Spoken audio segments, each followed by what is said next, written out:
Are you happy to start? Are you happy to start when you're ready? Yeah, I'm ready. Ready. Yeah. You have the floor. All right. No, thank you very much for the opportunity to speak this evening. I'm trying to find where I can where I can show my screen, where I can rather not show my screen, but um, show my video. Oh, now, yeah. Thank you very much. My name is Alexius Kamangira, and I'm humbled to be among African daughters and sons. Today's conversation is on corruption in the judiciary. I'm going to be discussing corruption in the judiciary as a barrier to livelihood in Malawi, and extend it to Africa. Or rather, it's an extension to say, should the research and the discussion not extend to Africa as well. Now, the beginning of the idea was to discuss corruption in as a barrier to access to justice. But the more I dig into the issue, and then still when I experienced my advocacy of fighting corruption in the judiciary, I realized that actually it's beyond even development. So beyond access to justice itself, I extended to corruption in the judiciary as a barrier to development. And then it went further to say, at the stage where we are in Africa, we're not even discussing, and in Malawi particularly, and I'll be emphasizing on Malawi because that's the context in which I'm very conversant with. But I hope the audience can relate the things that I discussed to their country. And I think that's what will enrich the conversation, and that's what will inspire further research and conversation in terms of Africa at large. And so the idea has developed away from development to now livelihood. Say, in fact, in Malawi, even to exist, to have basic needs, it's almost impossible. It's a challenge to the majority of the people. So that can be seen within the failure of the judiciary operations because of it being paralyzed by corrupt practices. Now, when you think of judiciary, this is what comes to your mind. When you think about the judiciary, obviously judges will come in mind, or maybe lawyers, but largely judges. Now, this is a picture of judges in Malawi, of the Supreme Court. This is the full bench of the Supreme Court in Malawi. And I wanted us to start with this for us to see the elegance within which the profession is considered, the worship that surrounds these men and women of the law, or who should be men and women of justice. In fact, their name begins with justice of appeal. Basically, the conversation is long, but I'll try to summarize because I wanted to have at least a 30-minute discussion, and then another presentation, and then the other time to have sort of a talk and the feedback and a kind of commentary, as it were. Now, I'll just briefly talk about the introduction, the methodology, corruption as a normalized abnormality, and then I'll sort of just highlight Malawi's judiciary analytically, and then briefly introduce access to justice, what that entails, what is justice, what is to access justice in that context, and then I'll just peruse through development, and then the way forward, and then conclusion. Of course, within the way forward, there's also the developments that have happened in terms of the fight against corruption. Within this conversation, I will share lived experience. As I speak right now, I'm in the middle of the fight against corruption in the judiciary at the heart. And I think that's something that anyone on the group can follow up on, and you can continue showing interest, because I also want the members on this group, the family that is interested in contributing to Mother Africa in terms of moving forward as a conscious society. There was just a meeting that was ongoing, and it has just ended. And one of the presenters about African History Month, and one of the presenters was talking about what education is. That education is inculcated in culture. It's not something that comes from somewhere. So I think that it's also an issue of corruption and culture. How do we look at corruption and culture, as it were, and something that all of us as Africans, we have an obligation to look into and to contribute in curbing corruption. Now, I'm trying, yeah.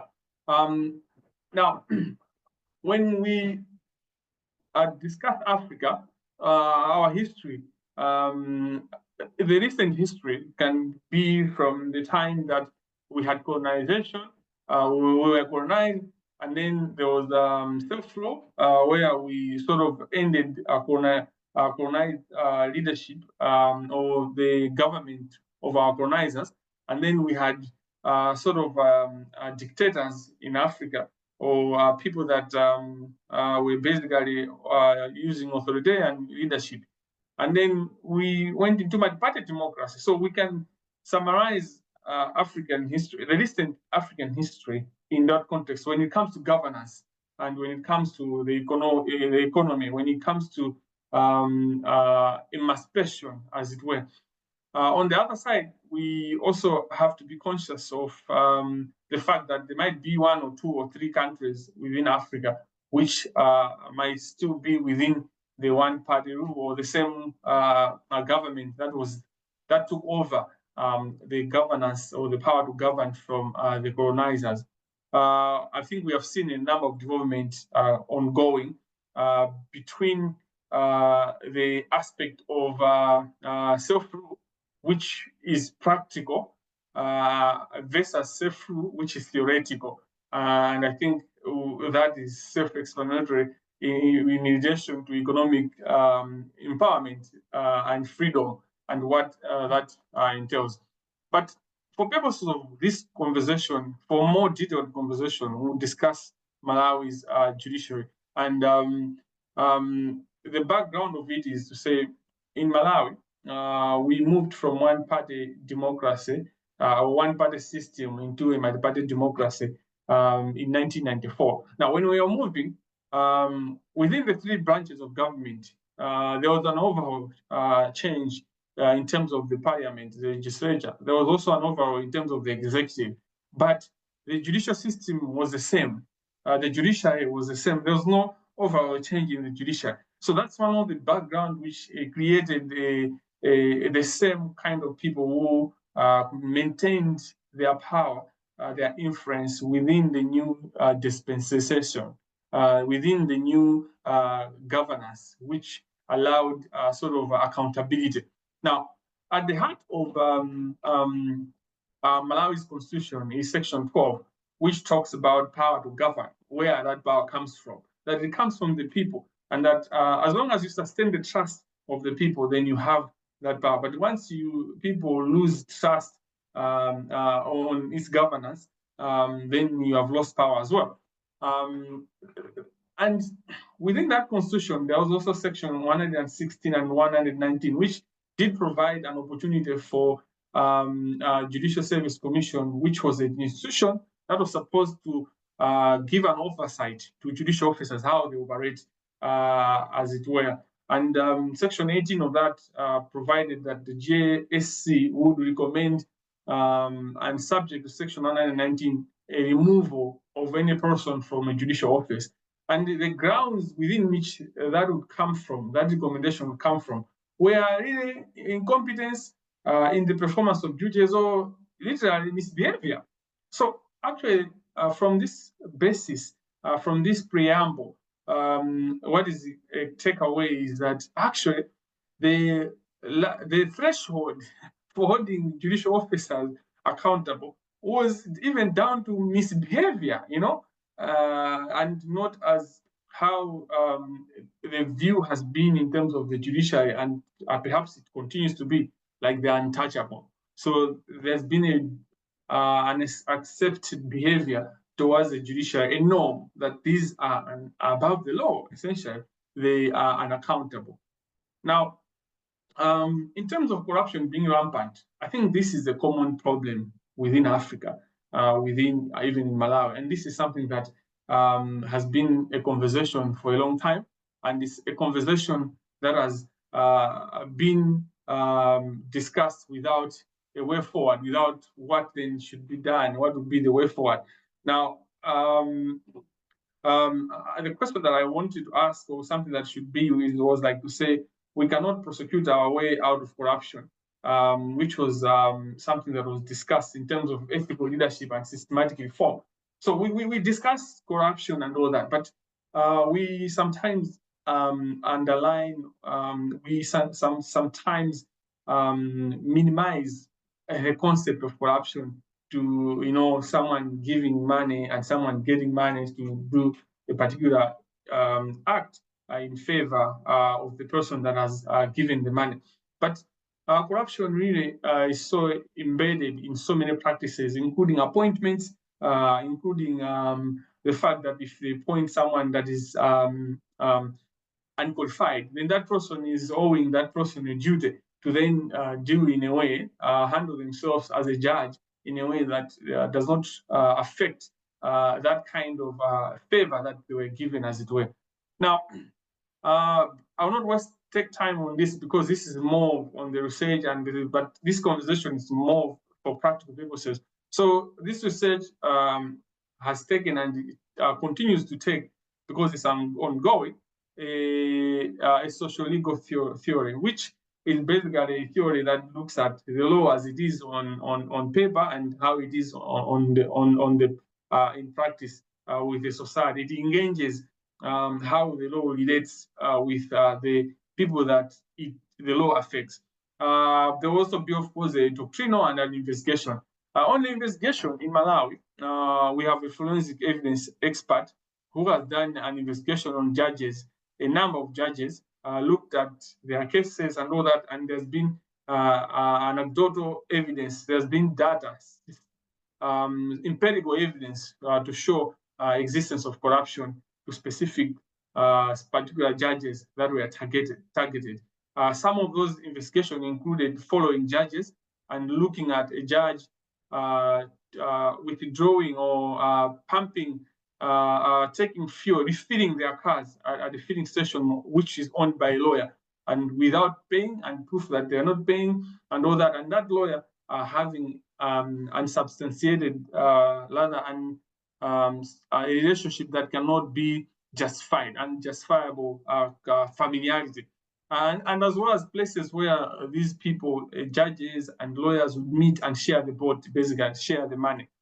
Now, as we get into this discussion, we need to highlight one thing, that there is a culture of normalizing something that is abnormal. When something sometimes is practiced for a long time, we tend as human beings to normalize. So I'll give an example of a pit latrine, that when you're entering a pit latrine, the smell is unpleasant. I hope no one is eating. But when you stay there for some minutes, you start to withstand the smell that comes from a pit latrine. Within 2, 3, 4 minutes, you don't even have to withstand the smell. It's actually, you blend in, you don't even feel the smell. So that's what happens with normalization of abnormalities. Some things that are abnormal, they become normal because over time, that's what has been the normal. That's what has been tends to happen without resistance and without consequences. So we're discussing corruption as an act of receiving or gratification with corrupt intent to do or to forbear an act. And within the Malawian Corrupt Practices Act, it defines what a corrupt practice is, being the offering, receiving, giving, obtaining, soliciting, and all that. But within that, there's an inference to peddle, and also there's the extortion of an advantage. I found Section 3 an interesting aspect because of some of the books that I've read and the references to different cultures and different governments in Africa. Basically, it defines an advantage, what advantage is, which is any benefit, service enjoyment, or gratification, whether direct or indirect, and it includes a payment, whether in cash or in kind, or any rebate, deduction, concession, or loan, and any condition or circumstances that puts one person or a class of person in a favorable position over another. Now, this definition of an advantage tries to, to not leave, to be more inclusive of different scenarios. But beyond that, it speaks of an advantage in the context of a corrupt practice to be to a person or to a class of persons. And this is where it also becomes interesting, because corruption in Africa, there's regionalism we need, there's tribalism we need, there's a number of factors, and sometimes there's this problem that we do with, as long as they are our fifth, we don't act the same. We seem to accept, no, he's a fifth, but our fifth, to quote Professor Lumumba. But just to indicate that also, there's another aspect of it's our time to eat. The book from Kenya that speaks of the existence of corruption and the lived experiences of corruption. Now, when we discuss corruption in Malawi and Africa, this is not a random or something that is a unique conversation. It's an everyday. But the question that we need to have from this conversation is, why is this rhetoric? Why don't we take action? Do we pay attention at the cost of corruption? Because it seems like we don't dispute its existence, but then we pay attention to the cost of corruption. And to have better conversation into that, this conversation, this research is inviting us to say we should question ourselves every day and in any time that we have in conversation to say, okay, on corruption, who is corrupt? Who indulges in corrupt practices? I think mostly we would say politicians, but is it true that it's politicians only? And is it really politicians that are corrupt, that indulge in corruption? And the rest of us, what role are we playing? And this is very critical, because it seems we have come to a place where a majority of the times we seem to settle on the ballot as a way of dealing with corruption. Every new government, when it's during campaign, they say we'll end corruption. Only when they're in power, the corruption gets even worse and more sophisticated. The case of Malawi and the current regime and the current condition. The second question is to be, who is responsible to fight corruption? Now, this question is related to the first one, because we seem to be saying there's corruption, and the ones that are doing corruption, the easy culprit would be the politicians.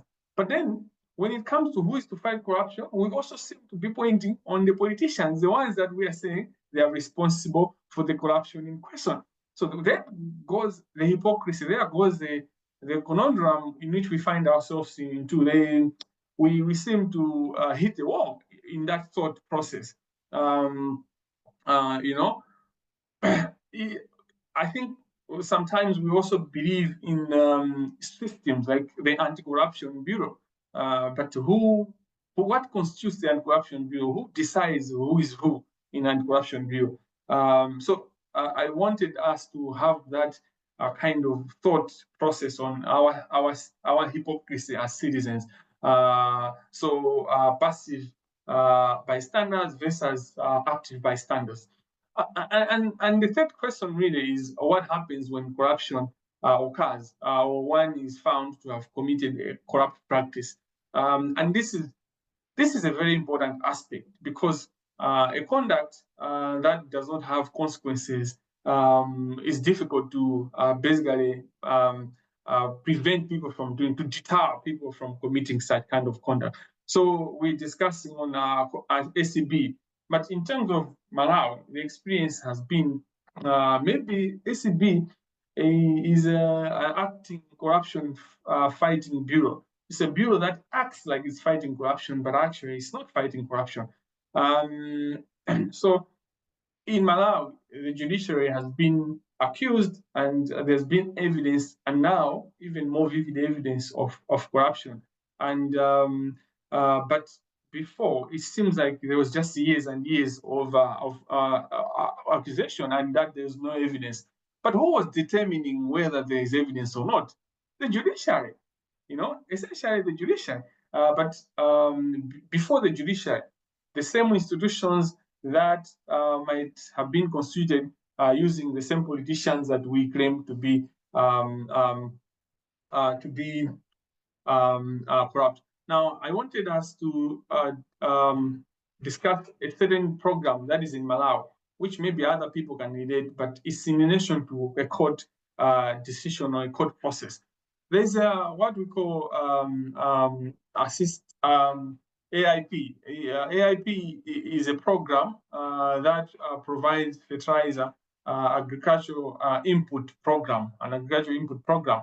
So it tries to subsidize fertilizer.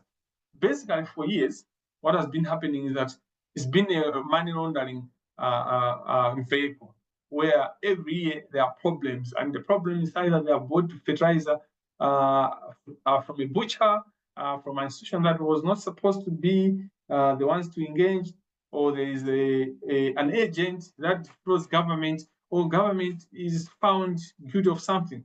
Now, the example that I give here is a case involving the claimant Africa Investment Group Limited. Now, Africa Investment Group was engaged by the Malawi government for it to buy, for it to provide fertilizer. But Malawi government engaged using a third party, which is the Farmers Fertilizer Revolving Fund. And what you see is that, just to summarize, these deals, they actually constructed or put in place to fail, so that when they fail, the government should be liable at law, and then there should be a payment that should be given, taking taxpayers' money into this failed deal. But actually, the players are aware of what's going on. And that relates to even the office of the Attorney General, and I should say Attorneys General in terms of Africa, who oversee the civil suits, and they are usually part of the syndicate to defraud public funds in the name of settlement, as it were. This case caused a number of, it caused interest, it brought a lot of interest, the way the case was handled. There were a lot of millions in dollars that were to be settled, and they were settled outside of out of court quickly, and there were specific timelines to say there should be payments as soon as this time. But they will, as we may see as we're discussing, that there were a number of other people that had gone to court for 5-10 years before, waiting for payments, and the payments are usually small, but they are not paid. But where the deal and the people that are involved have interest, then they fast track the process, as it were. This case is specific because there's evidence of collusion between counsel from different sides, but also the Attorney General's agency in the matter. Now, the other interesting thing is, it does not matter whether you have changed a government. Even if you change when I say government, I mean the political party that is having power. What happens in Africa, in Malawi particularly, is that the syndicates that are being used when another party comes in government, they just adopt and maybe perfect them or maybe improve them, and improvement in the context of how much more they can steal and how better they can steal. I wanted to share this photo of a newspaper of a national of crisis where you see people on a filling station where fuel has been a challenge in Malawi for about the past 2 years, and no solution is coming out. And beyond there, there's an issue of below there, there's an issue of an officer of the Attorney General spotted over recent payouts. So it relates to the conversation that I was having, but because of time, I'll not belabor the point. But quickly, within the context of fighting corruption, you have people that either are benefiting from corruption, and then you have people that benefit from corruption and they're connected to these people, and then you have people that are potential benefit people to have potential to benefit from the corruption. All these groups defend corruption with their heart. They defend the corrupt practices with their heart, and they oppose fighting corruption. But within these groups, the majority of them will be oppressed oppressors. Now, oppressed oppressors are people that do not have power. If they have power at all, that power is a borrowed power, but they feel so important that they protect the oppressive system. So I relate it to corruption, to slavery. Within any African context, you have what we call hegemonic cliques, families that possess the power. And these families are the same. Whether you change another party, they will still benefit from the corruption, they will still benefit from government. But the majority of the people will remain poor and will remain just self-laborers. And I was giving an example of the house nigger. When during slave trade, there was slaves that were serving in the master's house. They were slaves, but they were sleeping, eating the food that their master were eating. And these slaves loved their master with their heart, that when the master is sick, they would ask the master to say, "Master, are we sick?" You know, they would feel so connected to that extent, such that Harriet Tubman, one of the abolitionists of slave trade, made a statement to say, "I saved 1,000 slaves, but I would have saved 1,000 more if they knew that they were slaves." Majority of people that are oppressed, they do not know that they're oppressed in such a way that actually they fight the person that wants to save them. When you look at the history of Malawi, you discuss 1915 uprising, you find that there's John Chirembwe, who is celebrated as a freedom fighter for Malawians. But when you find out who killed John Chirembwe, it's Malawians that killed John Chirembwe. Let me not belabor that. But within our political system, we worship, we praise, and we kneel down towards politicians who are actually robbing us, who are actually exploiting us, who are using our taxes to finance their exorbitant lives, and then we praise them for that. I wanted to just say that when we do not pay attention to the situation of Africa, we quickly blame democracy as a problem. And then some people, and recently there have been a lot of conversation to say, maybe the problem is human rights, maybe we need a dictator. Without spending much time explaining this, there's no benevolent dictator. And dictatorship is not should never be equated to development or to good governance. And anyway, there's nothing good about dictatorial tendencies, as it were. I just referred to 12 Years a Slave, Django Unchained, The Great Debaters. These are some of the movies one can pay attention to. They might be American oriented, they might be not so much culture, African culture, but they teach some key issues about emancipation, fighting for freedom and change. Now, I wanted to just give an example of something that relates. We're discussing corruption in the judiciary, but this corruption in the judiciary has impact to all sectors of government. And I'll explain that, why the corruption in the judiciary is at the heart of everything. But to something that we all can relate, because some people can say, I've never gone to court. Some people can say, but I'm not involved in these other things. But everyone will need health sometimes, if not for us, but maybe for our families in the village, they will need medical care. Now, when you look at Malawian context, you find that we have been doing importation of medical care, where people go to India for medical care, for to get treatment.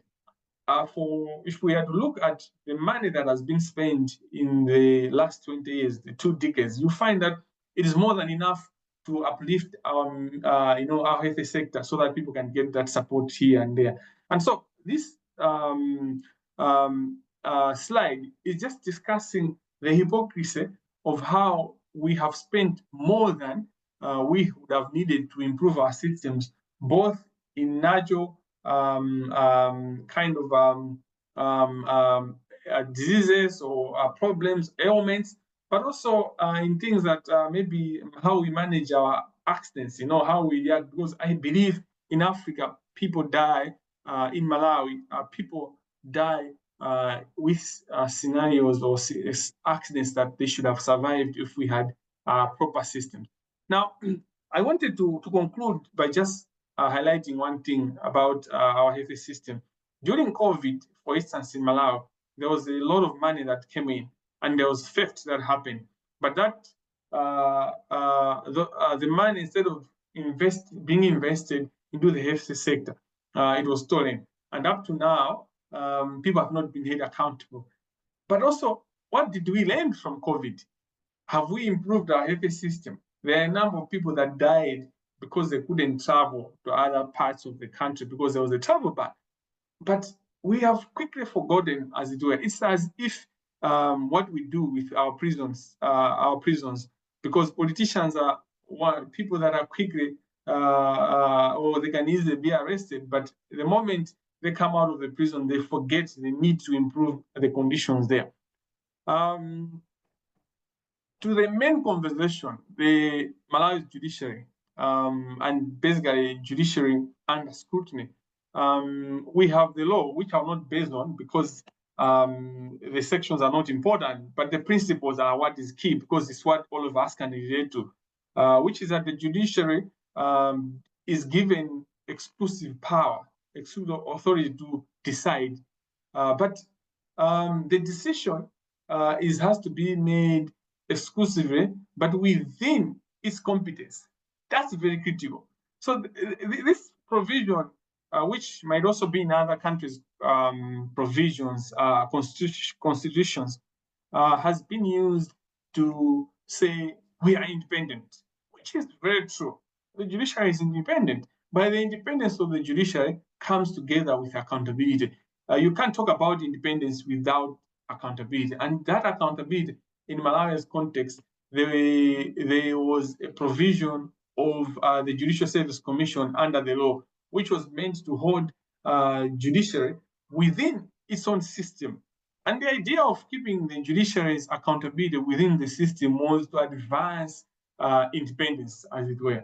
But failure to hold each other, to hold the judicial officers accountable, has rendered the accountability within the judiciary in a starter. Basically something that is not happening and is not going to happen, because the judiciary has exercised power beyond what the law intended. As I was concluding on this slide, I wanted us to just think of corruption, how sometimes within the judiciary, there is a denial of holding judicial officers accountable by saying, no, if this thing haven't worked, if this judicial officer was corrupt, why not appeal? But there's an intentional blindness to the fact that even at appeals, there can be corruption. There is corruption even at appellate level. But also, the limited capacity of most litigants is that they do not have capacity to go to appeals, but also the delays in the system, which is already existing, makes an appeal just a thought and not something that is practical. Because by the time you get your judgment at the first instance, at the court of first instance, you would have already been exhausted by the waiting. Now, corruption, we should look at it as a snake. Is evil as in its own totality, wherever it exists. But a government is made up of judiciary, parliament, and executive. And now, in this context, we are proposing that the snake, the corruption called snake, the head is the judiciary, the body is parliament, the legislature, and then the tail and some part of the body is the executive. Now, why is this the case? Because, the executive does influence the whole body. So the poison comes from the tail. So that's why the executive is that side, but it does influence everything. And for the snake to move, obviously, you need the body, which, moves the whole snake. And obviously, for this poison to go in, you need a bite, and the head is what does it. So the point, the takeaway from this conversation is that if we deal with corruption in the judiciary, we deal with corruption everywhere in any country. So if you have a judiciary where when one is being found to have been corrupt, whether a judicial officer or a lawyer or a client within the system, the judicial system, and there's a quick investigation, a timely investigation, and there's a timely prosecution or trial, and then there's a timely conviction or sentence, as it were. We would not only deal with corruption in the judiciary, we would be dealing with corruption across the board, across the country. And if this is a movement or this is something that is happening across the continent, then it would be across Africa, as we might all wish. Now, in any country, whether in Kenya, in Nigeria, in Zambia, in Mozambique, in Zimbabwe, there are examples of blatant corruption. And this is where the problem comes in, that it's not just a matter of that corruption is happening. It's happening in the face of it, and there's no even attempt to hide it. There's not even attempt to, there's basically a middle finger attitude. What are you going to do about it? And this is where the situation gets worse, and that has left us where we are in tatters, basically. I'll give an example from Malawi. These examples are from Malawi. In 2020, there was a reversal of the 2019 election case. And the reason why the court reversed that election was to say there was serious fraud that challenged the integrity of the election. As from the narration and the evidence that the court seemed to have brought, the fraud was criminal in nature. But up to now, there hasn't been any criminal prosecution, and no one is in jail or on trial on this. Now, the question is, if that was the case, and really we even had to do another election based on that kind of finding, then there's no accountability. No one is responsible. What will stop people from committing new fraud in this year, 2025, in September? We're going to the polls. What will stop people from meddling with the current electoral process? In Malawi, we also have a satire case that remains unresolved, and the then director of ACB, Anti-Corruption Bureau, Martha Chizuma, was arrested, and it rendered the institution headless, directionless. But up to now, we have not figured out and held people accountable for her arrest. Who ordered her arrest? No one knows. No one is following up. But there are clear connections to show that specific individuals orchestrated this plan to basically suppress, to prevent the then director from pursuing a cause that she was doing in terms of ensuring that people are held accountable, especially the people that Sata was dealing with, which basically he touched every sector of government. As we speak, this case is also in the UK, and we hope there should be something, because Malawi deserves justice by this Sata guy who stole billions and billions of money. Just little, because SAB is a critical aspect. So let me give this example as well of the ombudsman. Recently, the ombudsman, following Martha Jizuma's contract ending, they were trying to repress her with the director. And the Minister of Justice is the one that is responsible for recruitment under the Director of Public Prosecutions and all that. What has happened is that there was an investigation that was done within that process by the ombudsman, and they found that the current acting director was not qualified to be shortlisted, but he was shortlisted and he conducted the interviews. And, but then the acting director was a deputy director of the ACB. And then you wonder, how did he qualify to be a director, a deputy director, but does not qualify to be a director? So that speaks to you to the blatant impunity, which is a challenge. To bring back the conversation, there have been observations in terms of the judiciary. So here there is the Professor Kamchezera, who says judiciary dependability in tatters. And this relates to corruption and the systematic, even legal education is affected when it comes to corruption. And when you affect, remember earlier on, I was talking about systematic challenges in terms of ethical leadership and all those kind of things. And so it speaks even to the education, the legal education. I also gave an example of the national news from Kenya, where the Law Society of Kenya says you're failing Kenyans, you're failing the people of Kenya. I saw a lot of publications in terms of Nigeria and all other parts of especially in Zambia recently, there were issues with regard to their judiciary as well. So this is really a common thread and a common challenge. Now, in terms of the conversation in Malawi, there's been a hot and active conversation on the corruption in the judiciary, which is everywhere. But I wanted to start highlighting how the systems try to oppose any attempt to deal with corruption. And they quickly would want to know where is the evidence so that then they can destroy it, they can burn it, or they can attack the people that are willing to come up with the information. But related to this, within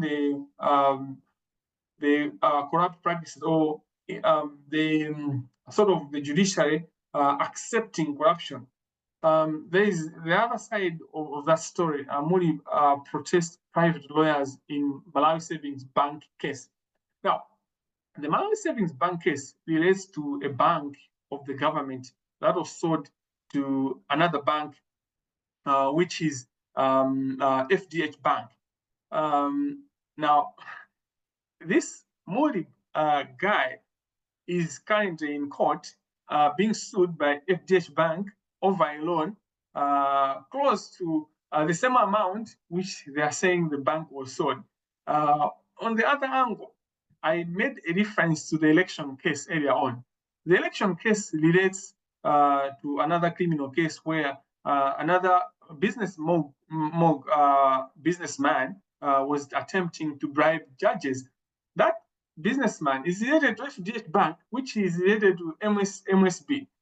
When you look at the trade, the people that engage in the corruption in the judiciary, they are also connected. They are also financiers of corruption in the judiciary, people that want to get things their way, whatever the cost.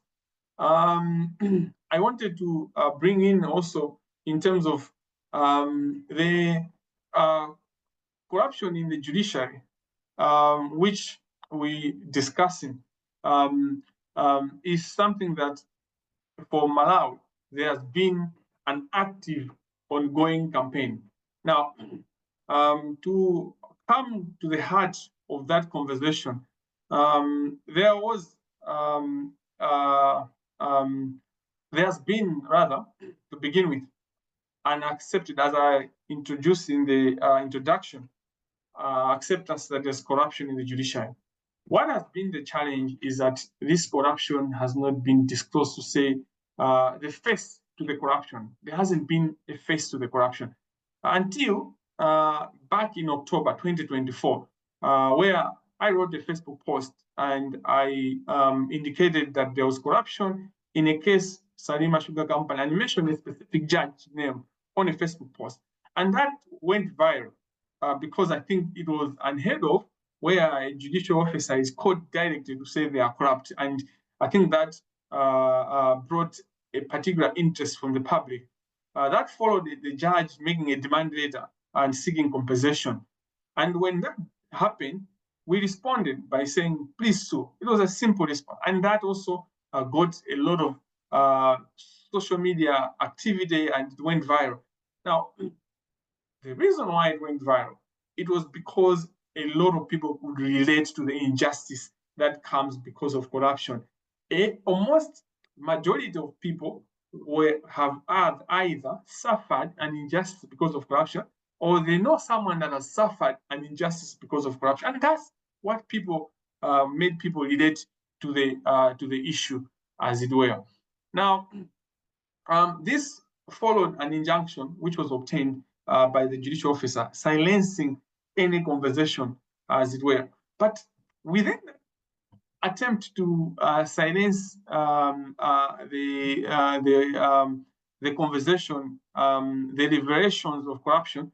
There was also attempts of committing corrupt practices within the judiciary by doing what we call judicial tourism, whereby you do just shopping, look for a particular judge that will give you a particular decision that you're looking for. And there's a clear case law that opposes this kind of behaviors. But that's what happened in this case as well. Now, following these kind of developments, the deliberations, the Malawi Law Society, civil society organizations, Malawi Human Rights Commission, Parliamentary Legal Affairs Committee did demand to say there should be an investigation. Instead of them silencing to say, no, you shouldn't call out judicial officers for being corrupt, which has been the practice where people silence to say, no, you can't dare. How can you call the judiciary like that? So people seem to have sort of gotten the wind and gotten tired of the hypocrisy by the judiciary and the corruption that has been a barrier to access to justice, and that they then called out to say what should happen should be an investigation in the claims that are being made by counsel. And this follows a Judicial Service Commission that now is doing an inquiry. But I wanted to talk about that specifically because it does then relate to the issues of what happens in relation to corruption. Now, when you look at what transpired is that the GSC, Judicial Service Commission, did make a call, and in their call, they basically gave the country 7 days for them to submit complaints. This process already was trying to prevent people from submitting their complaints. Apart from the 7 days, there was no email, there was no maybe phone number that people could make a call. So it meant that if you are far away, like 300, just imagine 500 kilometers away from the capital city, you had to travel all that just to file your complaint with her. My point is that the process was made to prevent people from making the complaints. And within that, the probe was to later on extended after a push. And the 5th December was the last day within which that was allowed to happen. But by 8th December, after all the submissions have been made, there was a break into the building in which the Judicial Service Commission exists. So basically, unknown robbers broke into the offices and stole a computer and did a mess. And we were told they are investigating. But that's the story of Malawi. That's the story, I suppose, of other parts of Africa, other countries in Africa, where when there's the elite, when there's a clear-cut kind of a way where things are going to happen, the truth will come out. There's a chaos that happens. Either an office is going to burn, or there's going to be a theft that cannot be explained properly, and no one is going to be held accountable. I also shared a picture of the Inspector General of Police to relate to this issue, using another issue to say that up to now, the Judicial Service Commission is not giving us sort of an update on how is it going in terms of the investigation on people that broke into the building. And the Judicial Service Commission itself has been at peace. They haven't been seem to be at urgent acting to ensure that they find what transpired and the truth, and ensuring that they protect their integrity. And so this is something that relates even to the police security systems, security departments, who also operate within the influence of politicians. So the systems themselves that are meant to help in curbing corruption, in curbing crime, when they are also, implicated in the corruption, when they are implicated in criminality, it provides no hope, as it were. But anyway, not all is lost. Earlier on, I was talking about judicial tourism, which within the litigation that I've been involved, where a judge sued me for revealing his corrupt practices, I made an application for the case to be brought to a city which I was based in, where the judge was based in, where all the lawyers of the parties were based in, to sort of say you can't pick which court you want to go to when you have a court which is near all the parties. There's a judgment that came out. I don't want to talk more about that, because it's a judgment that just speaks an aspect, but it basically denies on very suspicious grounds. But because of time, I'll not base on that. But recently, my lawyer has been threatened, and his property has been stolen, including the file that contains my processes, my court basically. So a clear intimidation that's overall, over and above the threats that I've gotten myself personally, but also an attempt on my life, and a number of threats that have come to me directly. And you would expect in any system where a lawyer is threatened for their job, for doing their job as a legal representative of any client, no matter the stake of any case. But there seems to be sort of an aspect of reservoir where there's an aspect of calmness. There's an aspect of a chilling effect towards things that are very serious, such that even when there's death, like we experienced in Malawi, an SCB official, Njaunj, was murdered over the work that he was doing at SCB and Corruption Bureau. There seems to be a chilling effect where people just let these things die out, no accountability. So we go back to the issue of accountability. Now, to zeal the conversation to Africa now, it seems that the poisonous snake we shared earlier on, where the poisonous snake corruption, where you have the judiciary, the parliament, and the executive, is the same. It's just that it has a different skin. It just depends which country it is in. So when you look at South Africa, for instance, when you look at ANC and Zuma and all the shenanigans that happens in terms of the politics and corruption, you find that they all seem to be the same people, to the effect that recently, when Zuma started his own political party, members of even Malima's EFF left and joined Zuma. And you wonder, how is that possible? It's because it's the same system, it's the same players that actually control power to their own advantage and to the advantage of the few, to the disadvantage of the majority. We can talk the same thing about Zimbabwe, moving from Robert Mugabe to Emerson Mnangagwa. Apart from Emerson, of course, abolishing the death penalty recently, which is a positive thing, but you see the state in which the country is in terms of the level of corruption, is huge. Zambia, the same thing. But I wanted to zero in on Malawi, that when you look at Kamuzu Banda, Dr. Kamuzu Banda, to Bakiri Munuzi, to Bingwa Mtalika, to Joyce Banda, to Arthur Peter Mtalika, and to now Lazarus Chakwera, you find that they are the same behavior of corrupt practices. They are consistent at one thing. They are common practices, that they are all running a government that is corrupt, and they are not to be excused. They are part of the corruption without doubt, without any shadow of doubt. Every president has been part of the corruption, and they have benefited from the corruption. And that's where, as a citizens, we need to rise up above our political lines. We need to rise up above, of course, regionalism and tribe, and to stand for our country without looking at the political colors that one is wearing.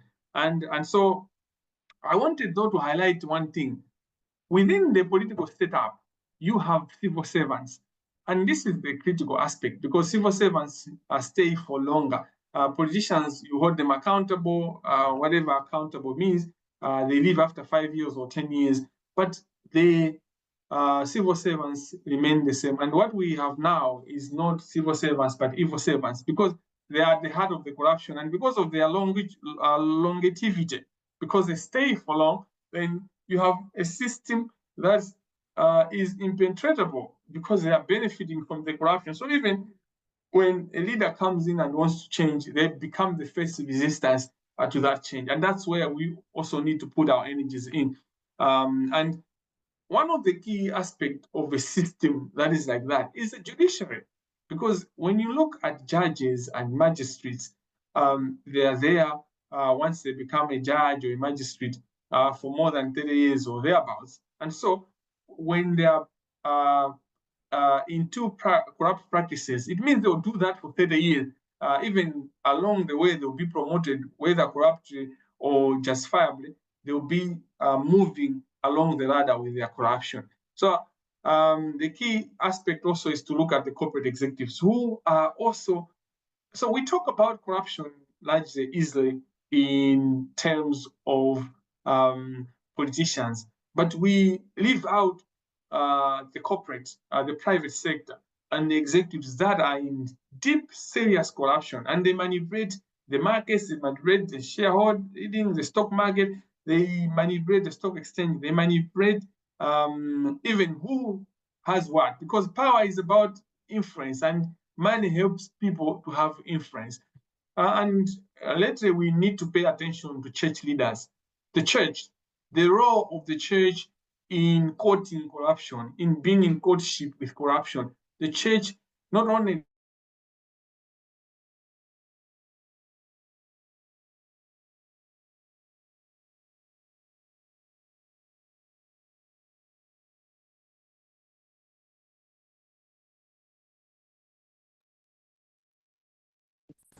Is it me or is he frozen?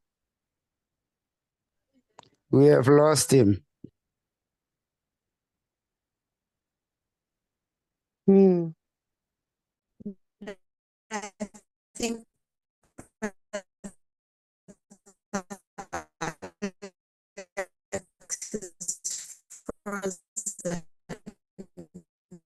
You're breaking as well. Brother Alex.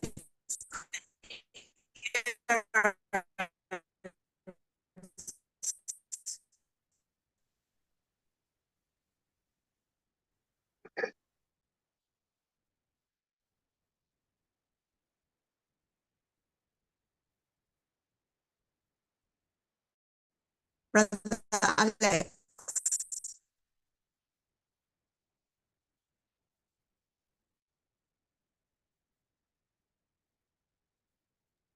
I think he's coming Okay, I back. think we've lost him. I just let him in. I don't know. He's gone. So does anyone have any comment on what he's presented so far? Hello, can you hear me? Yeah, welcome Yeah, we back. can hear you now. Okay. Yeah, thank you very much. My gadgets, my electronic gadgets have been lately under cyber attack. You know, there've been a lot of attempts to block my electronics and all that. So, but I had a backup, so I will just continue from where I stopped. And if I can, without sharing, and I just have to conclude as well. I just have to conclude in the next 5 minutes, so that should be fine. So that then we can open the discussion. I wanted to jump forward to discuss the issues of the connection of corruption within corporate and then the church, not only the political establishment, and that even the church has been part of the corruption within the church itself, but as well as beneficiaries of the state corruption, the corruption within the state. They are the ones that actually nurture and give a front seats to people that are corrupt, and so the role of the church is very critical in terms of fighting corruption, as it were. Now, from within the Malawian context, the fight against corruption has become very dangerous. Of course, fighting corruption anyway is dangerous, but right now you have sort of what other people refer me as a whistleblower. But I refuse that name because you whistleblow on things that no one knows. But the corruption is information that people know, but people have decided to not do anything about the situation. But beyond that, to support the fight against corruption, like a lawyer, is also putting themselves in danger. And the state seems to be on the sidelines and watch for whatever justifications, as it were. Now, the process of holding judicial officers accountable has also been exposed in Malawian context, which might also be a takeaway in terms of conversating on Africa in general. The question of who judges the judge, who judges the judges, if they, because the Judicial Service Commission, if not properly constituted like in Malawi, you have, the majority of them being people from the legal profession. Now, in terms of the way forward, I think it is very important to recognize that there has been developments. There have been things that we can point to say before we talk about what can be done. So far, the advocacy for ending corruption in the judiciary, what has it achieved? There are a number of things that can be pointed in terms of the progress so far. The first thing being that there's an investigation ongoing. This investigation needs to be checked, and there needs to be vigilance because it can just be a process that just would wink the citizens. But it is important to highlight that there is an investigation, and we can be alert and force the system to do the right thing, even if they are not intending to do the right thing. But if we are vigilant, if we are citizens that are paying attention to every process, we can make them being held accountable. Obviously, the processes of trying to stop this has been many. The theft, the fighting, and the failure of the Judicial Service Commission to being accountable. The other positive thing, something that can be taken as as something that is a positive. There has been institutions statements demanding an investigation. That alone is a positive thing. The other positive thing is that there's been a public sensitization where now people are actively demanding answers where judges have not handled themselves well, where judicial officers have handled themselves suspiciously. So that's a powerful thing. Knowledge to the citizens that no, you can ask questions when the court decides in a way that is not justified at law and on facts. There's also been the Parliamentary Legal Affairs Committee in Malawi saying we have found a prima facie case against the said judge. That's a victory. That's a lot of progress. And then the inquiry itself, as I was indicating, is not only the Judicial Service Commission that is doing it. Malawi Human Rights Commission is doing its own investigation. And this provides a sort of a caution and an institution that maybe the citizens might be more relating with in terms of dependency, in terms of trust, trusting them. And of course, the investigation is broader, is broadened in terms of barriers to access to justice in general. But also, we know that the judge, from which this issue began, has been forced to go on leave. And there is already fruits from that conversation where you see that the cases that he was handling that were not making movements because of the deals that the judge might have done to the other to other clients and other institutions. They have started moving, including the case. So when I was sharing on the Facebook post that criticized the judge specifically, Brother Alex, just quickly, would it be possible to round up so that we can have the comrades in the meeting put some questions to you and also maybe make comments on your fantastic presentation? Thank you very much, Convener. Let me conclude with a few words that I think one of the critical progress has been that there's a new law which has been assented to, passed by Parliament and assented to. But this law has been made without rules that it can be made effective. So that's still progress that needs to be worked on. And in conclusion, it is clear that corruption is at the heart of Malawi or Africa's paralysis of systems. And as a society, we seem to not be based on merit or hard work. And this provides even more fertile ground for corruption. And people do not have motivation to provide the service and work hard because they have shortcuts. And so as judges and lawyers, they have a great role to play, both in the corruption or in ending the corruption. And that the future that we want, the Africa we want, the Malawi we want, is our choice. And that corruption is a battlefield.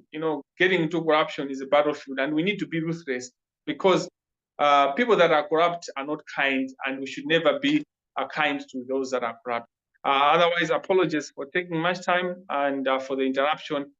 Thank you very much once again for having me, for giving me this opportunity to speak this evening. Thank you. Thank you so much, Brother Alex, for your presentation. You've brought up a lot of very important points, and I think all of us here as Africans, we can relate to all the issues that you have raised because we see them in our own countries, in our own governments, in our own judicial systems. I would like to open up the floor now to anyone who has any comments or questions for Brother Alex. Good. If you have anything to say or add or ask, please put your hand up. I have a question. I have a few comments and then a question. So you have related the other sectors, the other, you give an example of the health sector and how that can relate back to the judicial system. And then you also had, I think you put it very well, how the judiciary is the head of the snake, and the parliament is the body, and the executive is the tail. There's a school of thought is all the systems that govern us, the economic system, the political system, the judicial systems, are not our systems. They were imposed on us. So as Africans, we're not invested in them. So we're going to reap what we can. That famous saying, it's our turn to eat. Do you think that that has any meat on it? And also, before we were colonized, we had our own governance systems and therefore our own ways of ensuring civility and law within our societies. Have you had of any efforts to look to those our own cultural systems to try and rebuild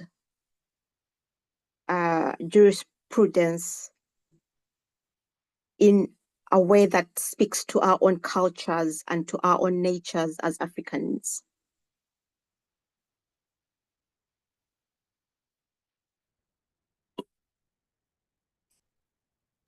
Thank you very much. Do I proceed or wait for another question, or I can just proceed? Yes, please. Please do, as people think about what they want to ask or comment. No. Thank you very much for those two important questions. And I think it's important for us, the first question, as Africans, to be critical of systems and to analyze systems based on our own understanding and our own education and our own culture. Because there's a temptation sometimes to do an overall painting of the African system as it failed, or the old systems before the systems that were brought by our colonizers. But indeed, within the African system, and I'm a believer of Ubuntu philosophy.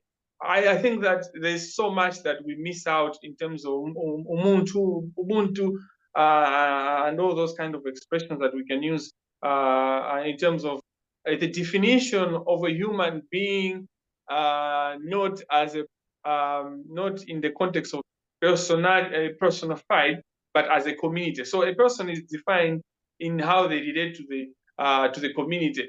And so when you just look at the Ubuntu concept, there's no justification one can use to conduct, to be participating in corruption and to reap which system, whose system, because it's a lazy way to make an argument to say maybe this happens because we are trying to reap. This is our system now. It's no longer a system that is being run by someone else. And every system and every culture, as the area discussion that was being done earlier on 2 hours ago or thereabouts, in terms of the history of Africa Month, you see that culture is not static, it progresses. So there are other aspects of the European system or the colonizer system that were good, were not bad, and that we adopt. And I think we would improve them with our own understanding as Africans as they relate to us. And so the failure to run within these systems using the justification or the suggestion that it is because it's a system that we adopt, I struggle to appreciate. And that relates to the second question. I think your question in terms of before civilization, we had our own systems. And so what do we just ignore those systems, or it's time to adopt those systems? I think that it's very important for Africans to embrace the systems that we had that are relevant. So for instance, we have the formal law, but in my country, Malawi, there are many more decisions and cases and disputes that are resolved at the village level, where you don't involve the judge, you don't involve a magistrate, you don't involve a lawyer. So it is important for us as Africans to embrace and include, for instance, customary law. But customary law as in whose understanding? In the African understanding.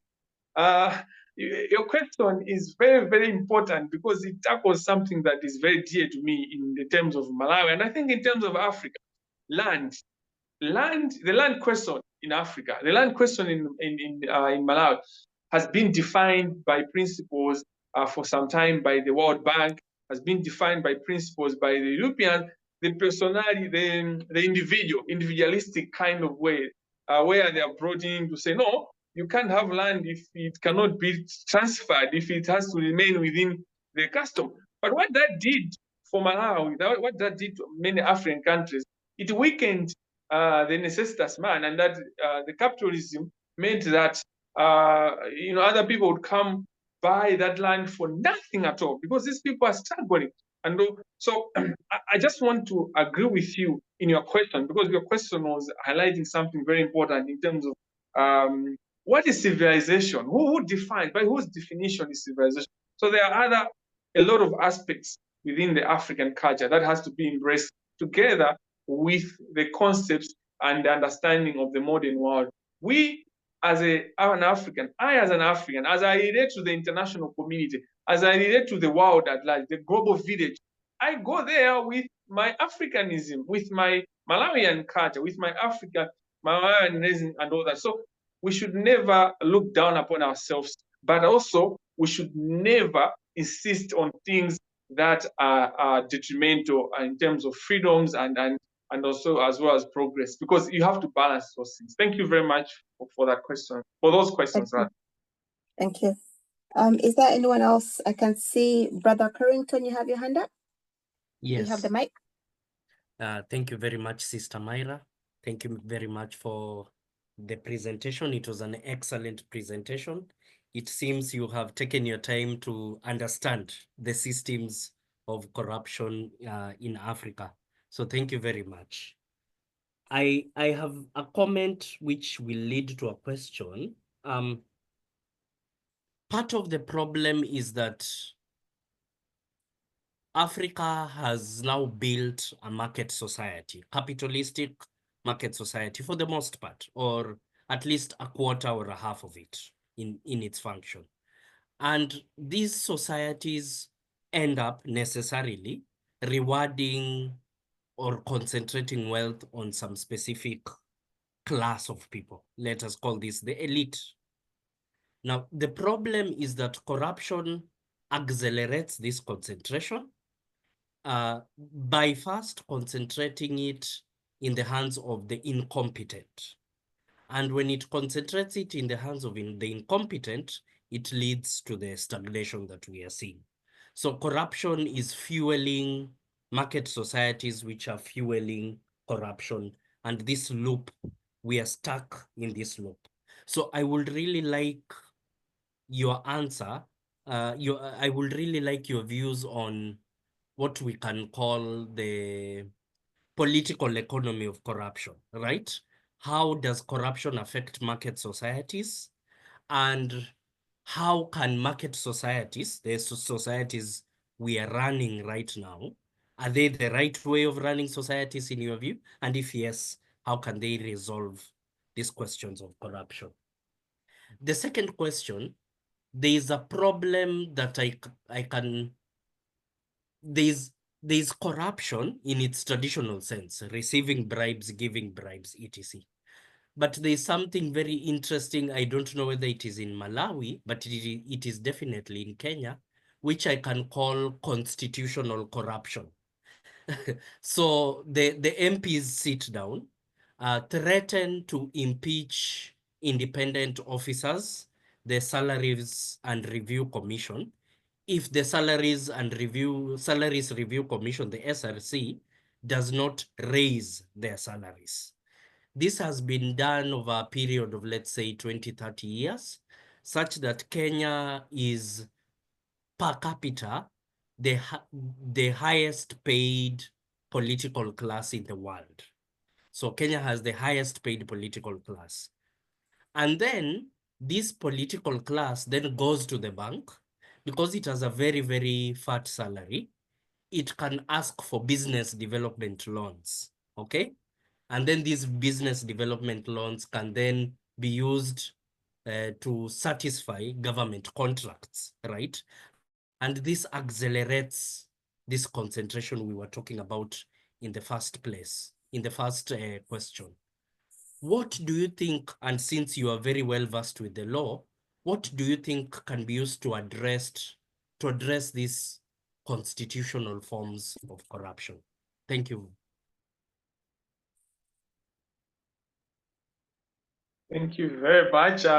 Constitutional corruption, that's a new one. A very creative way to really introduce us to this concept.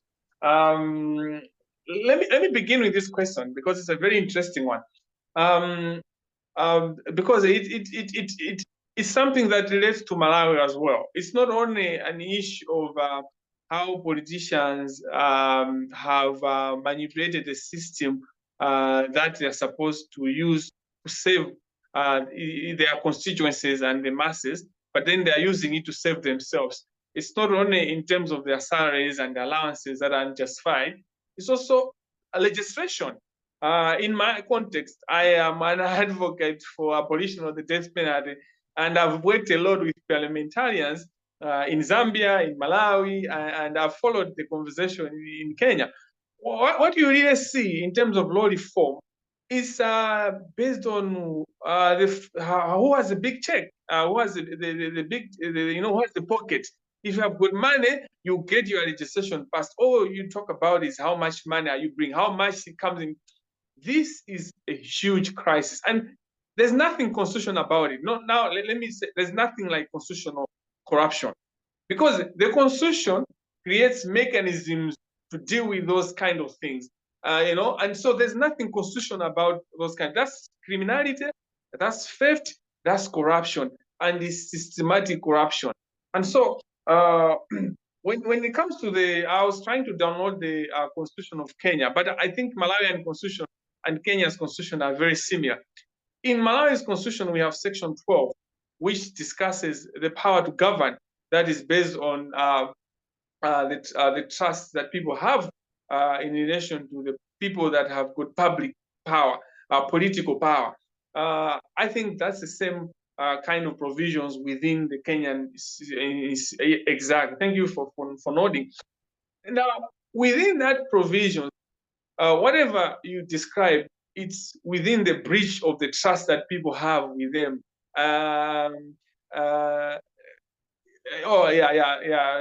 seeing a comment that says like racism being institutional. The fact that racism institution does not make it constitutional within, as it were. Now, I think there are a number of issues we can say how we can do with it. But the common thing, and something that no one is going to come and save Africa. No one is going to come somewhere and save Kenya. No one is going to come somewhere and save Malawi. We need to have active citizenship. And when we say active citizenship, it has to be inclusive, because most of the time, even the people that are advocating for change, who defines this change?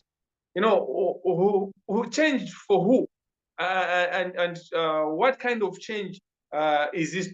So there is a need to be inclusive, even in our advocacy. But I think the bottom line is we have a passive citizen. We have a citizens that don't want to be involved.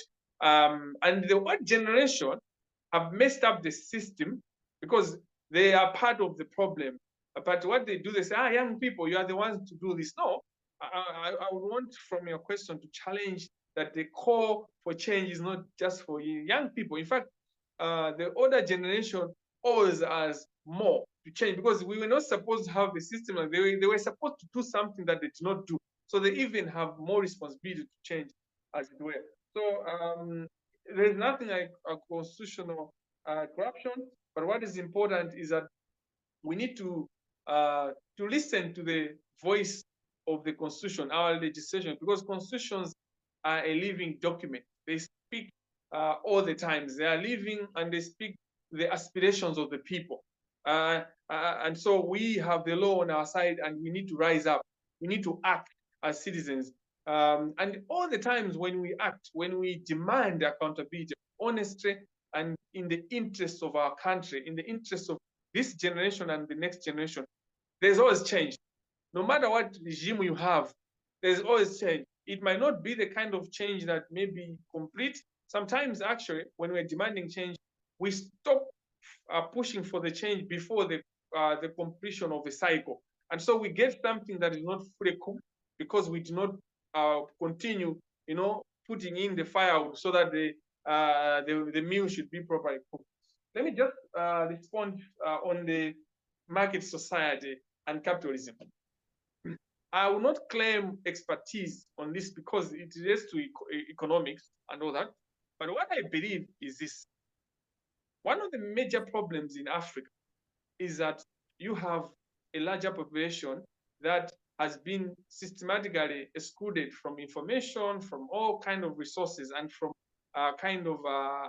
it's what I can call institutionalized or purposively ignorance that is being put forward, ignorance that is meant to put these things forward, and that when you're dealing with systems or like a capitalism or these markets, the same markets will work in the UK, they will work in the US, but they will fail in Africa. One of the reasons why they fail is that we have leaders that can allow a foreigner to steal 1 billion, let's say, Kenyan shillings, for them just to get a token of 1 million shillings out of it. So this is the problem. And so it boils down to corruption. That's why when we're discussing the corruption as in a snake, the judiciary becomes key because it goes down to interpretation of the law. Now, who has the responsibility to interpret the law and to enforce the law? It is the judiciary. So you will see this all goes to this. I've seen a comment as I'm responding to that says, but the Constitution allows these things to happen. No, I disagree. The Constitution does not allow these things to happen. We allow these things to happen because we don't hold them accountable, or when we're in positions of power, we ignore the Constitution. Whatever you see that does not save Kenya in terms of what is happening, that's not what the Constitution provides. It's what people have misinterpreted, or they have ignored completely what the Constitution says and do something else. And I think this is a conversation that at a certain level, we might need to engage and all that. And those questions also challenge me a lot. And so thank you very much for your questions. And they also from the commentary, the question that has come out, because it addresses part of the issues to do with constitutions allowing the raping of the people. It's not the Constitution. It's us not doing what we're supposed to, demanding the accountability when sections like 12 has been violated, but also generally suppressing on the people and utilizing on poverty, capitalizing on illiteracy levels and all that. Thank you very much. Thank you for that. So we have 2 hands up and we have a half an hour. So if you could split the half an hour between them. So the first one is Brother Sam, and then after that we'll have Sister Chisomo. Brother Sam, you have the mic. Thank you. Good evening, everybody. Brother Alexio, thank you very much. I think I just want to make a comment, and my comment is precisely what you said. It is us, the masses, the African majority, that has the power. We have to change this. So for us, like in all other platforms that we have been, if you look now, we are only 22 on this platform. And if you check, you might find it is only maybe 3 or 4 African countries that are here. This needs to be 54 of our country member states.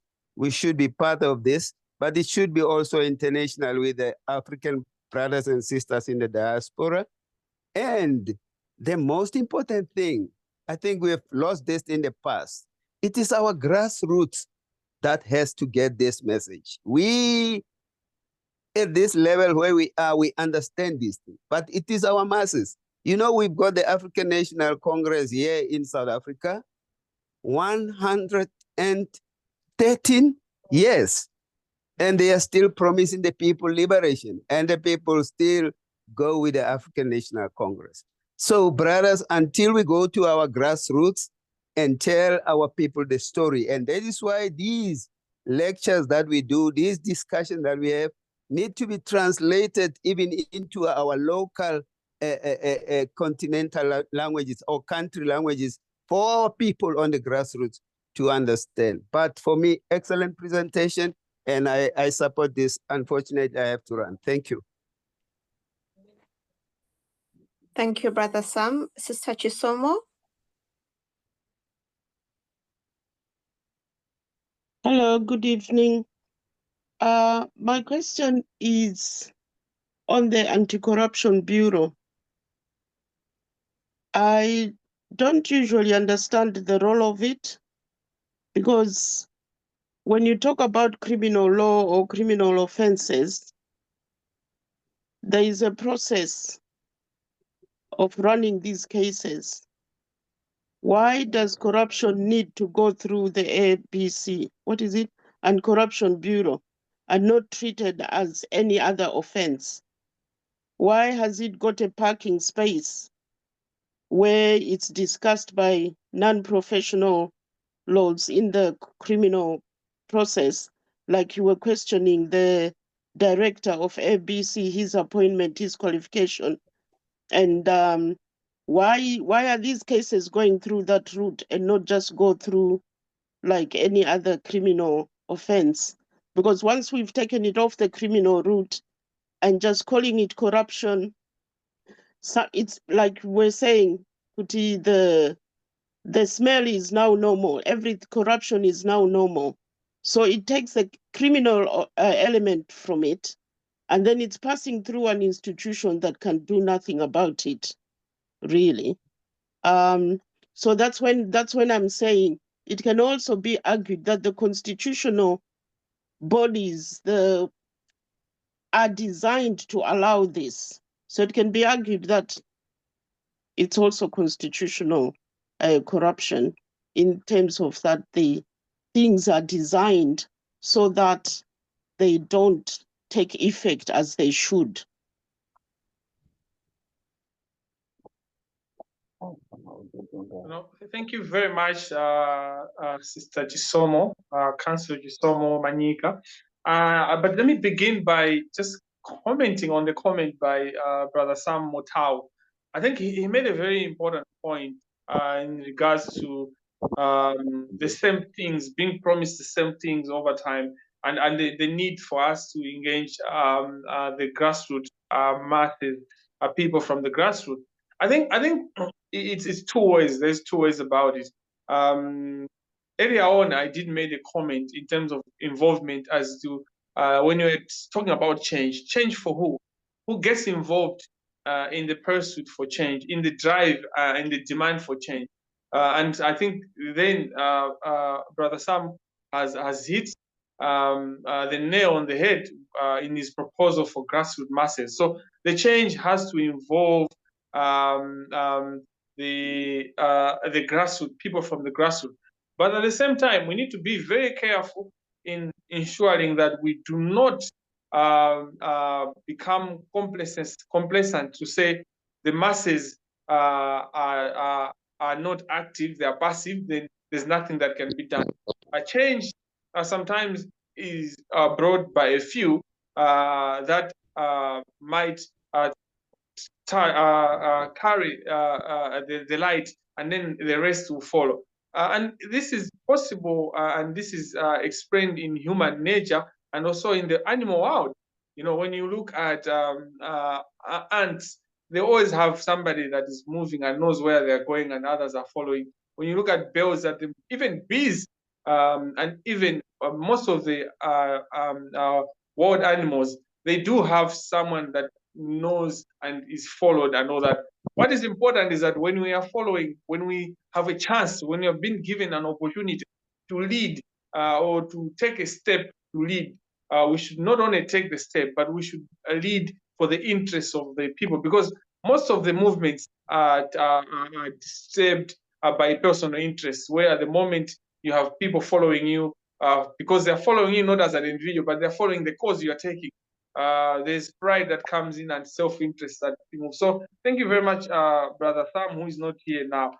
In terms of Councillor Chisomo, I think I guess this is a conversation that we need to self-reflect and we can look into. But specifically on issues of Anti-Corruption Bureau, the idea of the anti-corruption bill is an issue the same way we have the industrial relations court, the same way we have the child justice court, the same way we do have a legislation that deals with women rights, the same way we have legislation that deals with child rights, the same way we have legislation that deals with disability rights. You know, we can have just legislation that deals with human rights. They are all human rights. But there's an intention for speciality, for focusing on specific issues. So the ACB is meant to be a body that specializes in curbing corruption, dealing with corrupt practices. So in its own structure and intention, aspirations, it's a very important institution. And partly on the other side, we have to look at accountability.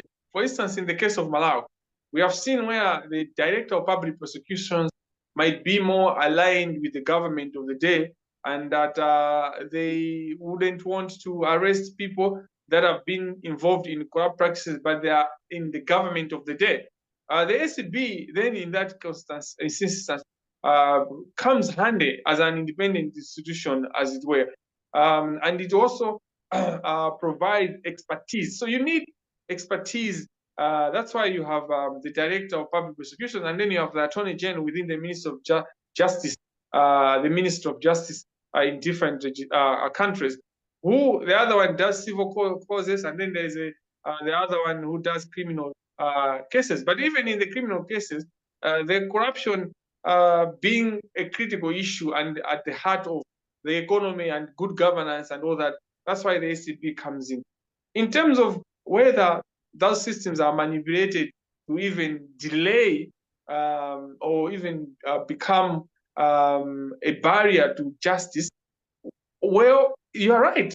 There are situations where this system, ACB, is used in a way that justice does not progress. But the same way, the ACB is captured and can be captured. In the same way, the director of public prosecution can be easily captured. So the problem is not in the systems. The problem is in the implementation, and the problem is in us, the citizens, are not demanding accountability and ensuring that they don't get away with basically murder in terms of preventing these systems to operate. Because when people get away with corruption, there are a number of issues that happens, including deaths of people because of lack of services, as it were. At this juncture, I guess I leave back to the convener, and just to extend my gratitude for a very active audience. But as Brother Sam indicated, it's very important that we also, as Africans, prioritize what is important. Conversations like these, we never pay attention, and we don't ever pay attention to things that we don't feel personally will benefit immediately financially, as it were. So thank you very much, everyone, for taking your time, precious time, to be part of this conversation. Thank you very much, Brother Alex, for a very excellent presentation and for taking the time to answer our questions and listen to our comments. I, for one, am a huge advocate for decolonizing education, because you've mentioned about how there's a need to increase access to information and improve literacy of, for example, judicial issues.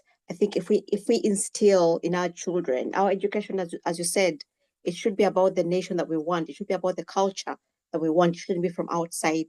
So if we instill in our children why they should care about corruption, why they should care about the laws that rule them and the judiciary laws that rule them, then perhaps we'll have a more active population. Also, I don't think I'll be amiss to say that everyone here would like to thank you for your courage, for standing up to justice, given the serious consequences to your life. Thank you so much for the work that you are doing. And thanks once again for your presentation. And thank you, comrades, for also participating. At this point, I am going to hand over to Brother Pigeon to close the meeting. If he has any remarks that he wants to make, or any announcements that he wants to make. Thank you. Oh, we need to thank you, Sister Myra. I wasn't present, and thank you for stepping in. But I believe that you have a good chairing of these sessions based on how the conversation has prolonged to this time that I've found it. It shows that you've done something great. To members who are always present here, please, and members of join us, let's appreciate Sister Myra for that. Brother Carrington, you'll confirm for me that she has done something good. Yes, excellent work and excellent presentation by Alessio. Thank you. Yes, permit me also to appreciate Alexis for your presentation. Of course, we got in touch very briefly, but I believe from the spirit I've found here that you've actually done something good. And thank you, Sister Chisomo, for also making this possible. And to all of you, I've known the story about what you people have been struggling with in Malawi. And I will personally give much appreciation to you, brother, beyond the presentation to what you do. Because it takes us, of course, the younger generation, to stand up for something. And you've chosen to use your knowledge to stand up for your people. And this is what Nkrumah provides and actually advises, that we, the progressive Pan-Africans, must seek the knowledge for the sole purpose of emancipation. Our knowledge should not be for liberalism or conservatism, but our knowledge should be the full purpose of helping emancipate our people. So if you're a doctor, the knowledge you study as a doctor should then be brought back to see how you can emancipate our people from the Western medical system and provide the solution for the people. If you're a lawyer, your knowledge should be used on how you use your law qualification to help the people. If you're a physicist like my friend Brother Carrington, you need to bring it back so that you see how we can embrace our traditional physics and then actually walk away from their yoke. So Brother Alex, whatever you do, I remind you in the words of Graham Morgan in his song People Like You, is that there's a space, not maybe in the heaven, but in the hearts of our ancestors for people like you. People stand for something. And they know me always. I always stand for something. I've been demonstrating in the street of Nairobi sometimes alone, even before the elections. I walked kilometers with a banner carrying it and talking about the citizens' voice. I've been participating in part of the Gen Z's protest, being tear gassed, and still walking. I've been having a weird dream. People tell me that I need to be realistic because I want to be the president of Kenya, because why should I be suffering from evils that are made by presidents who don't care about us? And you tell me just to be a responsible voter, that you don't want me to be a responsible leader. You're ready to make me a good voter, but not a good president. So I've been always daring to go out. And sometimes, as Thomas Sankara said, it took madmen of yesterday for us to act with clarity today. So let us then be the madmen of today as the younger generation for enabling the next generation to act with clarity, brother. And therefore, I really support this, and I call upon all comrades present in this gathering today who can be able to give support in whatever means possible to actually give support to comrades who stand for something, and comrades who represent the voice of the voiceless, and comrades who stand for the many of the society. So if there's a way you can give Brother Alexia support in terms of even advice, material support, financial support, even giving him platform to speak more of this with the other people, feel free to connect with us and feel free to connect with him so that together we can start preaching the gospel.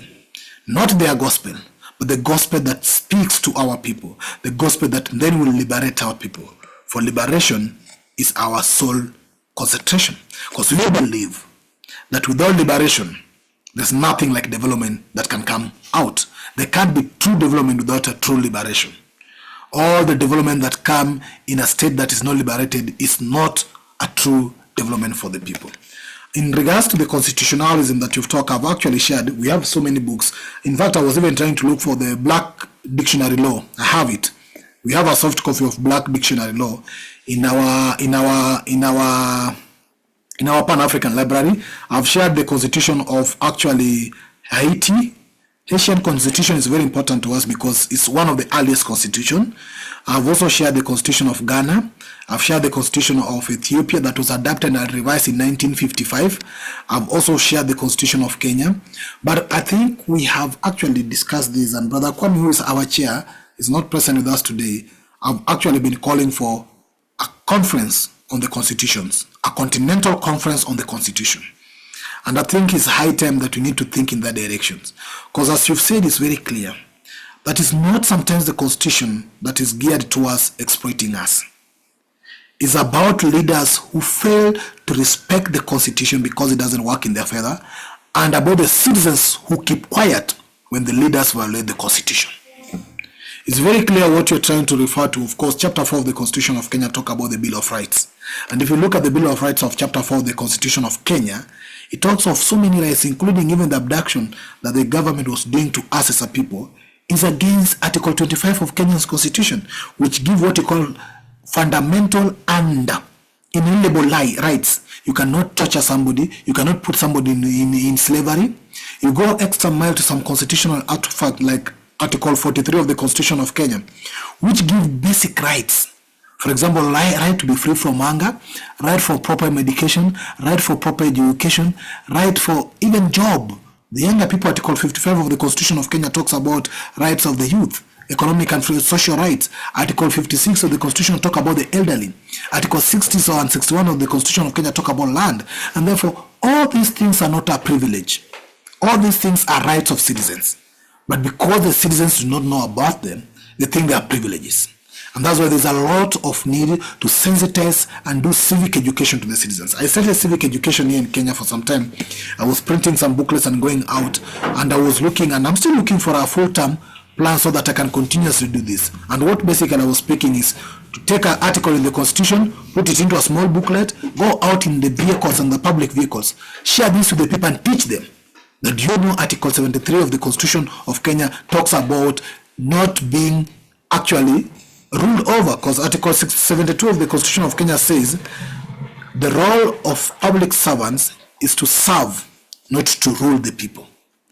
And it gives even what you call that the public servants hold office in public trust.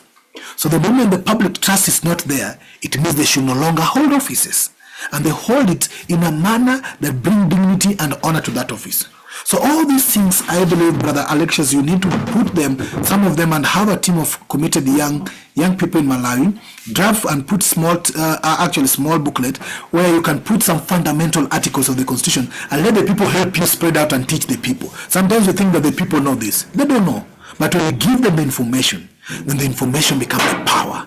Then they can stand up and demand it. And that's the way you can get more people joining you. And informed citizens is better than uninformed citizens. Because an uninformed citizenry think that you who is informed is mad. But if they're all informed, then you get the best comrades that can walk with you the journey. So that is my little words that I want to add to you, comrade. And we're looking forward to more of this. I will be able to open more spaces, more platform that I have, so that you can be able to come in and speak more of this. I'll be able to share more documents for purpose of references, like in our Pan-African Library, things to do the Constitution, the law, the separation of power, the doctrine from even as early as the philosophers of Aristotle. I have those documents in our library of the separation of power and all those things, and the intention on our state was to be or should be. And I will also refer members and yourself also to get in touch with their class we have started on Sundays.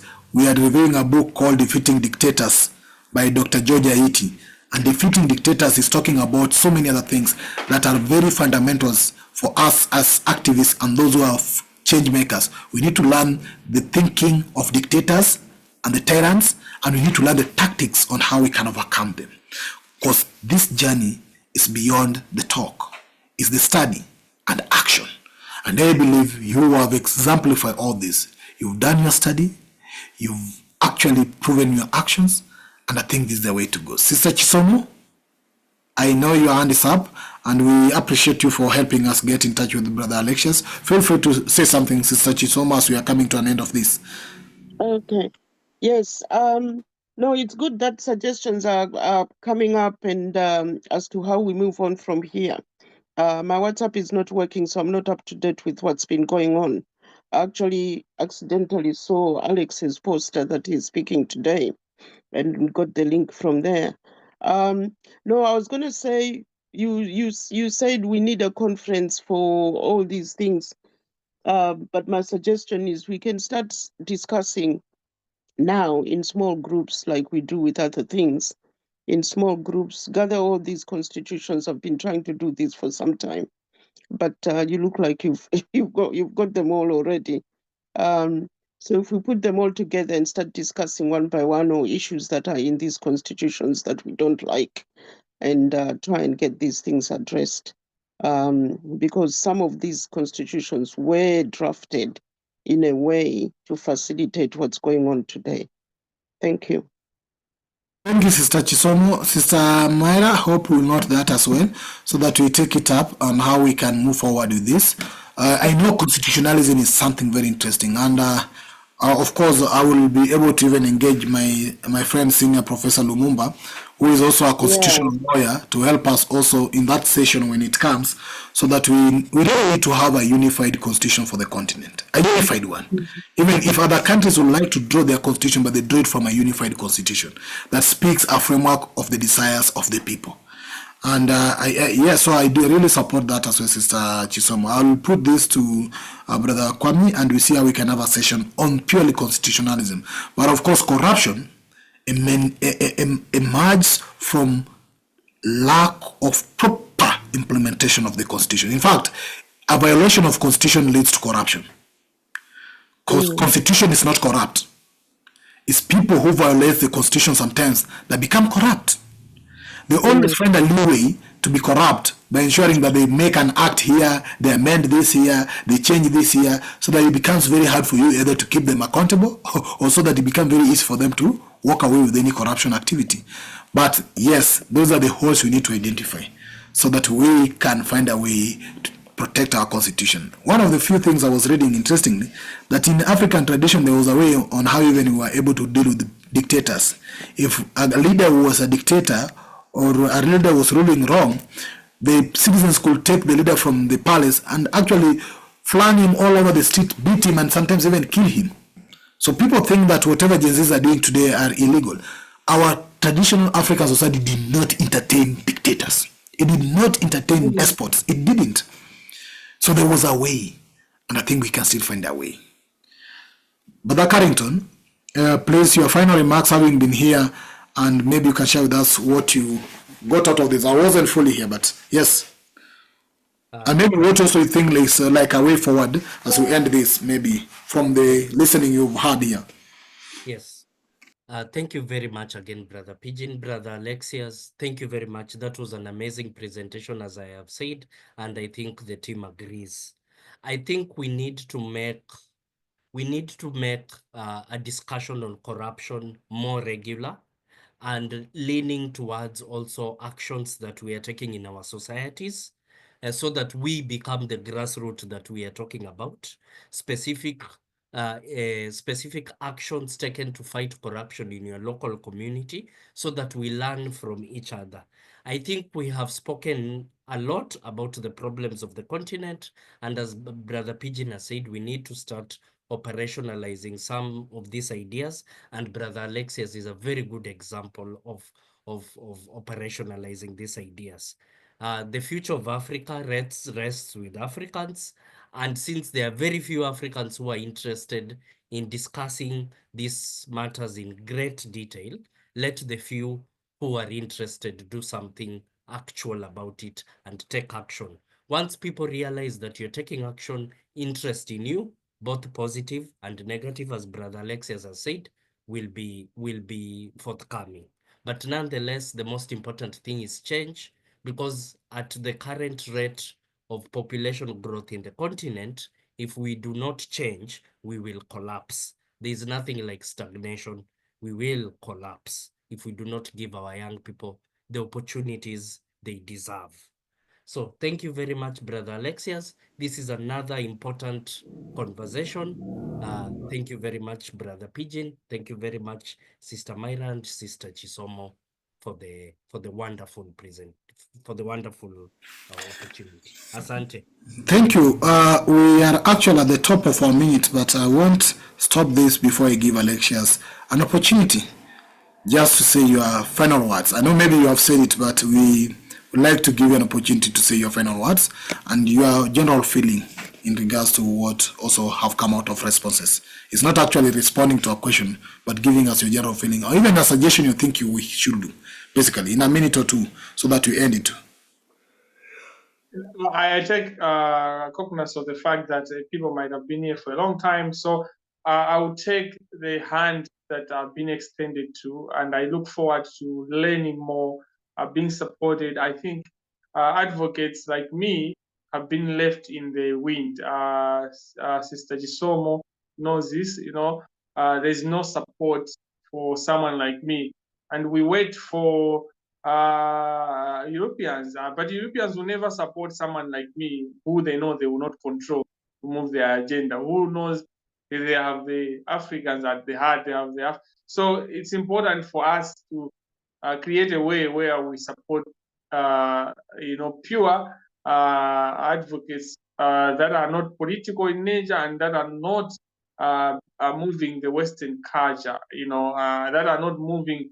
It's not every Western culture that is bad, as it were, but I think you get the bottom of it, which people have talked about, even the constitutionalism and all that. It's about understanding where we're coming from. So mine is just gratitude to thank Councillor Gisomo, to thank the leadership here, to thank all the people that are still here, listening to us and to everyone. And I want to thank to the convener who has done a brilliant job, and you as well, that even though you were occupied and all that, you still found time to speak to us, and you passion. I know this passion when I see one, so I appreciate that, and I hope to tap more wisdom and your network and see progress for Africa, for Malawi, and for mankind, essentially. Thank you all, comrades, and thank you, Sister Myra, once again.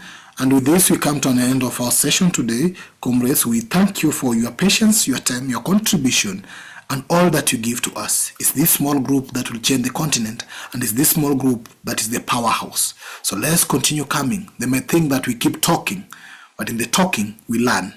And out of learning, we implement. So I'm looking forward to connect you also with the Law Society of Kenya, actually the president of Law Society of Kenya, so that you can build the law fraternity, so that together you can keep on doing this and we bring solidarity together. Our purpose here is to connect people for proper solidarity. So I know brother from Samotau from South Africa will connect, and he'll be able to connect you to other links. And anybody who is interested to give any other platform to our brother Alexius, get in touch with me. I'll be able to share his contact so that you can connect and preach this and interconnect. That's the purpose of us, and that's the theme for us: synergy for action as Pan-Africans. Thank you very much once again, and let's meet tomorrow. Brother Pigeon. Yes. I've sent you a message in your inbox. Like Okay. I said, I'm not on WhatsApp, so kindly send some stuff through my emails until I've sorted out. My phone was stolen. And Alex, the same thing. I'm not available on WhatsApp at the moment. Thank you. Okay, thank you very much. I'll be able to get in touch with you so that we can be able to move forward together. So thank you very much, comrades. Thank you for taking your time, and thank you for being with us. Sorry for taking 4 minutes of your time. Let's meet tomorrow. There's a new class starting tomorrow. It's going for the second time on the reading class for that book by Dr. Iti. Tuesday, we are having Swahili class. Those who are interested, join us. Thursday, we are having the philosophy class, or where we read the philosophy of Kwame Nkrumah. And we have a library. If you want to join our library, also get in touch with me. We are sharing books every day. Today I was not able to share the books, but tomorrow I'll be sharing more books. 50 books every day, which are written by Africans. We have a research group as well, and we have so many things to do together. So yes, get in touch and let's keep moving. Thank you very much, and bye-bye. Thank you.